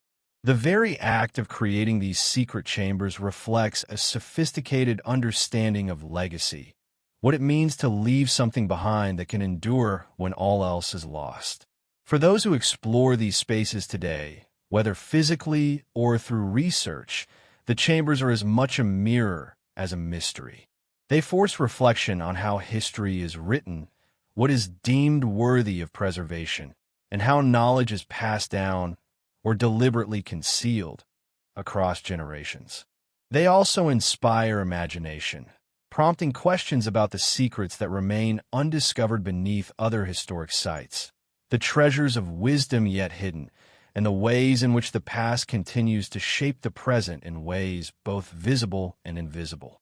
The Templar subterranean world is a reminder that human curiosity, ingenuity, and the search for truth are timeless, and that even when knowledge is hidden, It leaves traces, echoes, and whispers that can guide future generations. The enduring fascination with these chambers is not merely academic. It is deeply human. We are drawn to stories of secret knowledge, hidden treasures, and the audacity of those who risked everything to protect something greater than themselves.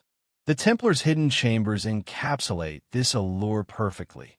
They combine history, legend, engineering, mysticism, and strategy into a narrative that challenges our assumptions, sparks curiosity, and evokes wonder. They remind us that what is visible is only part of the story, and that some of the most profound truths may reside just beyond the reach of ordinary perception, waiting for those willing to seek them. Ultimately, the implications of the Templars' secret chambers extend into how we understand the past, interpret evidence, and approach the mysteries that remain unsolved. They encourage a perspective that balances skepticism with imagination, empirical investigation with wonder, and historical documentation with the recognition that much of the past has been deliberately hidden. The chambers are not simply relics of a bygone order. They're symbols of humanity's enduring quest to protect wisdom, to create legacies, and to bridge the gap between the known and the unknown. In considering these implications, we are drawn into a dialogue with the past, a dialogue that challenges us to question, to explore, and to remain open to the possibility that beneath the stones of Europe lies a hidden world whose secrets continue to whisper across time. As our journey through the hidden chambers of the Templars comes to a close, it becomes clear that these secret spaces are more than architectural curiosities or repositories of lost treasure. They are monuments to human ingenuity, devotion, and the eternal quest to preserve what is sacred, mysterious, and transformative. Beneath the churches in crypts, tunnels, and secret vaults, the Templars left a legacy deliberately designed to endure centuries of persecution, neglect, and the erosion of time. Each stone, each hidden passage, and each coded symbol is a testament to the careful planning and unwavering dedication of an order that understood the fragile balance between revelation and concealment. They knew that the most precious knowledge, whether material, spiritual, or esoteric, required protection, and they created spaces that could safeguard it across generations. Reflecting on these hidden chambers, one cannot help but consider the broader lessons they offer. They remind us that history is not always what it seems on the surface. What is visible, the grand facades, public records, and celebrated deeds, is only a fraction of the story. Beneath lies a hidden layer, shaped by secrecy, foresight, and intention, preserved by those who understood that some truths could not survive exposure. The Templars' chambers encourage us to question what we take for granted, to approach history with both curiosity and skepticism, and to recognize that knowledge, power, and wisdom often exist in a delicate interplay between concealment and revelation. There is also a deeply human element to this narrative. The Templars were ordinary men and women driven by extraordinary purpose. They risked their lives not only in battle, but in the meticulous and often invisible work of protecting what they believed to be sacred. They constructed hidden chambers not for fame, but for survival and preservation. This sense of mission imbues every stone and corridor with a quiet gravity, as if the chambers themselves carry the weight of centuries of faith, secrecy, and devotion. Even in silence, the spaces speak, inviting us to imagine the lives, choices, and intentions of those who walked these hidden passages, often in darkness, guided by knowledge that the world above was not yet ready to receive. The chambers also provoke reflection on the nature of knowledge itself. What is worth preserving, and for whom? The Templars seem to operate with a profound understanding that some truths are too fragile, too potent, or too sacred to be widely known. In doing so, they created a paradox. By hiding their treasures and wisdom, they ensured their survival, Yet they also made them accessible only to the initiated or the fortunate few who might one day uncover them. This tension between concealment and discovery continues to fascinate modern researchers, treasure hunters, and historians, underscoring the timeless human attraction to mystery, secrets, and the possibility of hidden worlds beneath familiar surfaces. Modern explorations, while never exhaustive, have allowed us glimpses into these enigmatic spaces, each discovery reaffirming the extraordinary skill, vision, and intent of the Templars. Archaeologists, historians, and even casual explorers have revealed hidden vaults, cryptic inscriptions, and tunnels whose existence challenges conventional understanding. Technology has provided tools to see what was once impossible to detect, from ground-penetrating radar revealing subterranean voids to meticulous digital reconstructions of historical sites. Yet, even as we uncover these spaces, the full extent of the Templars' legacy remains tantalizingly out of reach. Many chambers may never be discovered. Many secrets may remain buried. And perhaps this was exactly what the Templars intended, to create mysteries that would endure, to safeguard knowledge across centuries, and to leave the world with questions rather than answers. The impact of these chambers extends beyond history and archaeology. They touch on imagination, storytelling, and the human fascination with the unseen. They remind us that the past is never fully accessible, that layers of meaning, purpose, and symbolism often lie beneath the surface of what we perceive as reality. For centuries, these hidden chambers have inspired legends, myths, and theories, fueling literature, film, and scholarly debate alike. They challenge us to think not only about what the Templars hid, but why they did so, and what it might mean for us today. Each exploration is a dialogue with history, a negotiation between the known and the unknown, the visible and the hidden, the ordinary and the extraordinary. In the end, the secret chambers of the Templars are as much about what they conceal as they are about what they reveal. They remind us that human ingenuity can create sanctuaries that endure across time, that knowledge and faith are often intertwined with secrecy, and that the pursuit of wisdom requires both courage and patience. They invite us to look beyond the obvious, to question received narratives, and to imagine the vast possibilities that lie hidden beneath the familiar.